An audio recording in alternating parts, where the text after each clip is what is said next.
Welcome to Raising Happy and Thriving Gifted Kids, a daily podcast where you get relatable stories, interesting lessons, and practical tips to help your kids thrive and be happy while enjoying your own life even more. So, yesterday we talked about boring and it's too easy, it's too hard. So now we get to the next step. You are trying to tune in the right type of assignment, the right type of challenge. So you're trying to make it easier. And now they're like, now it's too easy.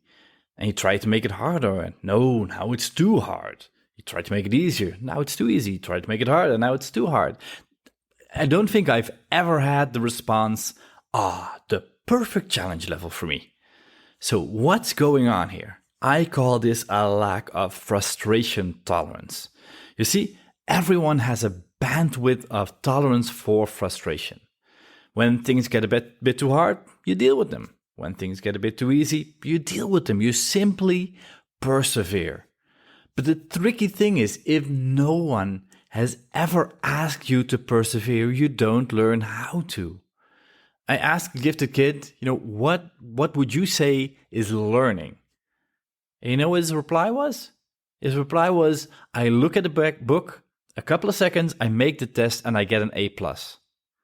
Like, if that is what you think learning is, you're going to be in for a big surprise. I look at a book, I make a test, and then I get an A. Because that's what they've experienced their entire life. They haven't had to deal with perseverance because usually the entire environment's built for, kids with maybe 30 IQ points less. So someday you are going to run into a real challenge, and then you might not be up for it. A real challenge requires you to dive in and hold on for, not just minutes, but hours, days, weeks, months, years. And some kids can even wait for more than 5 minutes simply because they've never had to. And, this is often where I get the example, no, but if they play a computer game, they can spend like 400 gazillion million hours doing it. Yeah, but that's because the gaming company makes their money engaging your kid. They're spending literally millions and millions of, dollars per hour that your kid is playing this game. And one of the core psychological things they have to design is stay exactly within that zone of frustration tolerance, which in most games, by the way, involves every 25 seconds getting a new reward. And I don't know about you, but that's not how I want to raise my kids to, every 25 seconds needing a new reward. So I need to be on top of them and give them a new word and give them a new reward because that's the only way I can keep them going. So how can you get your kid to learn to deal with those challenges? Look at your kid. How is his or her frustration tolerance? And, can you stretch it? Do a little bit more. Are you done reading? If you read 3 more pages, we go do something fun.